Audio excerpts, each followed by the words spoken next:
Have you ever stopped to think that the very meal you enjoyed just an hour or two ago, the one meant to set a relaxing mood, could actually be the hidden reason why a potentially intimate moment, well, just doesn't happen?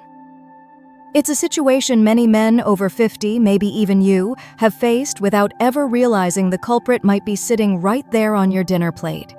We often focus on mindset, on connection, perhaps even on physical fitness. But what if something as simple, as commonplace as eating the wrong thing, or even eating the right thing at the wrong time, is secretly undermining your body's ability to respond when the moment feels right? Think about it. That feeling of fullness, maybe a little sluggishness you brush off, could that be diverting crucial energy and blood flow away from where you need it most? It's not about a lack of desire, is it? Often the mind is willing, but the body feels hesitant, uncooperative. It's a frustrating disconnect, and frankly, it can cast a shadow over moments meant to be cherished. This isn't about blame, and it's certainly not about needing expensive pills or drastic measures. It's about understanding our bodies better as we mature. Today, we're going to pull back the curtain on how certain foods and eating habits, things many of us do without a second thought, might be unexpectedly sabotaging your intimacy. We'll look at what actually fuels readiness versus what quietly puts the brakes on. But before we dive into the specifics, I'm genuinely curious. Have you ever had an inkling that food or meal timing might have impacted an intimate experience? No need for details, just drop a quick yes or no in the comments below. It helps us all see how common this often unspoken challenge really is. And stick around, because understanding this could be a simple, powerful key to rediscovering confidence and connection. So why does this happen? As we age, our digestive systems naturally change. They don't process food quite as rapidly or efficiently as they did decades ago. This isn't a flaw, it's just a reality. But it means that a large meal, especially one heavy in fats or complex components, demands a significant amount of your body's resources. Your body initiates a crucial process, diverting blood flow towards your stomach and intestines to break down that food. It's a biological necessity. But here's the hidden conflict. Achieving and maintaining intimacy also requires robust blood flow directed elsewhere. Your body can end up in a sort of internal tug-of-war, and often, digestion wins the immediate battle, leaving vital areas, well, less supported than you'd hope.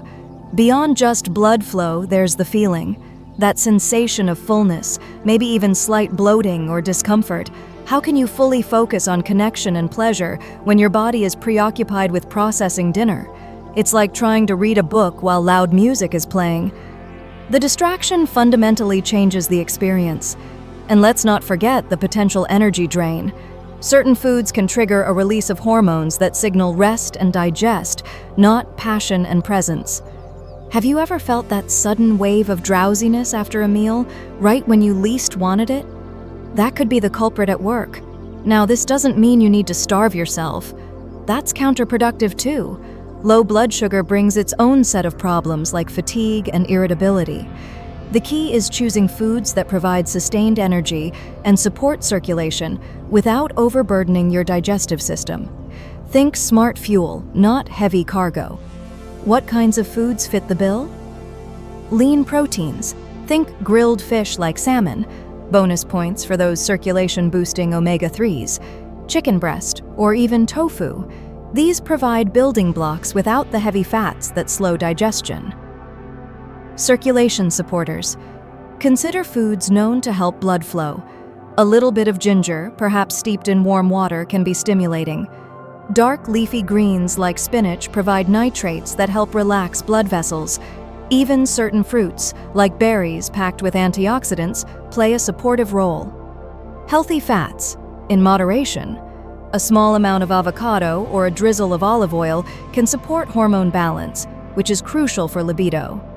But the key word here is small amount. Complex carbs, strategically. Instead of quick-burning white bread or pasta, think a small portion of quinoa or sweet potato. These offer steadier energy release. Hydration. Don't underestimate this. Being even slightly dehydrated can impact energy levels and circulation. Water is always your best bet. The goal here isn't a feast. It's about providing enough readily available energy and nutrients that help rather than hinder. It's a strategic choice. Are you loading your system for a marathon digestive effort, or are you lightly fueling it for connection? All right, let's talk about the potential minefield, the foods and drinks that, while enjoyable at other times, can be real mood killers before intimacy. Many of these seem harmless, even indulgent, but they can quietly set you up for disappointment. The grease trap. Heavy, fried, or excessively fatty foods. Think fried chicken, burgers, creamy sauces. These are digestive nightmares.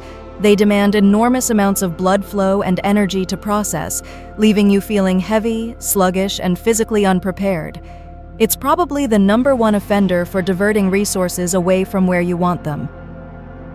The sugar crash culprit.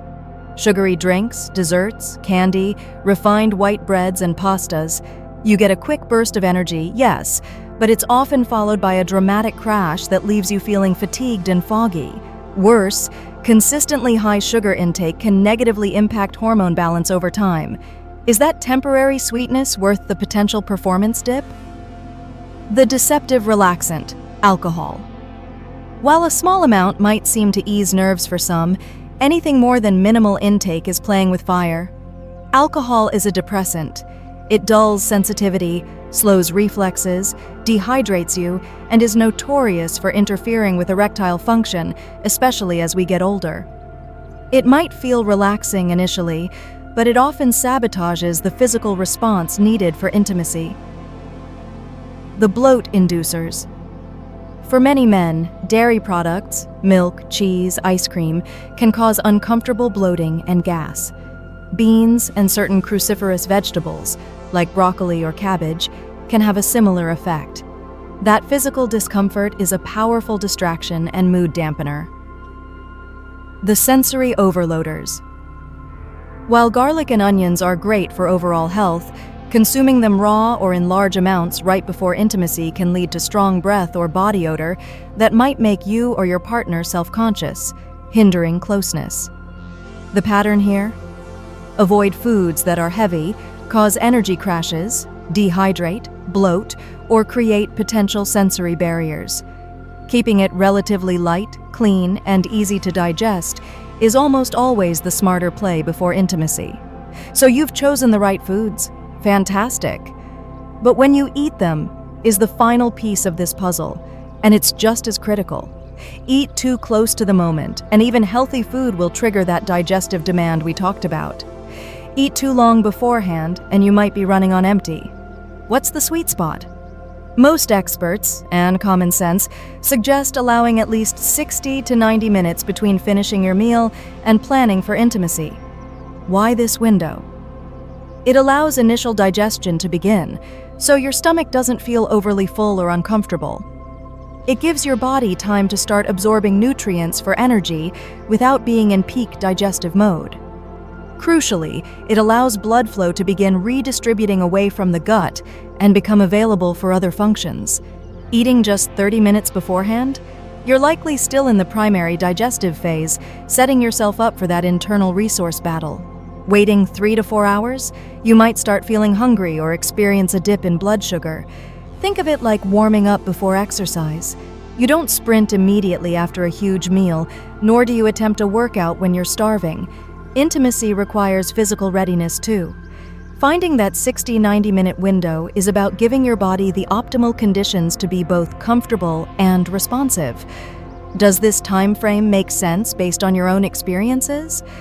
So, as we've seen, preparing for intimacy, especially as we navigate our 50s, 60s, 70s, and beyond, involves more than just the right mood.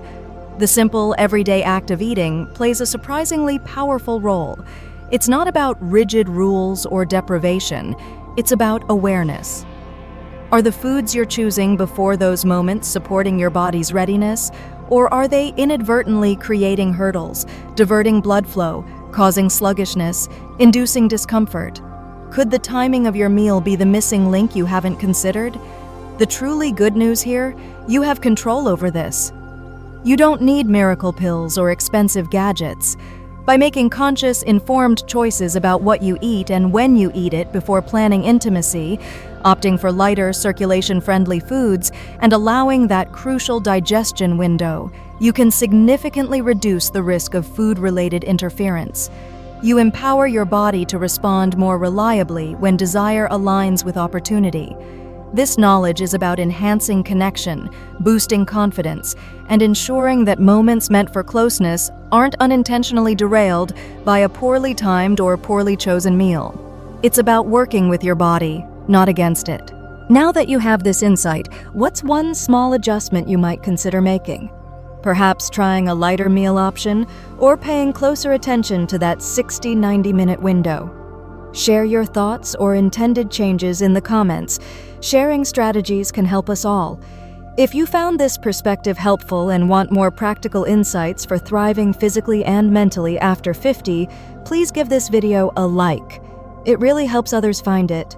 Share it with friends who might benefit, and be sure to subscribe and hit the notification bell so you don't miss future videos designed to be clear, actionable, and supportive. Thank you for watching. Here's to making informed choices that support not just your health, but your connection and confidence too. See you in the next video.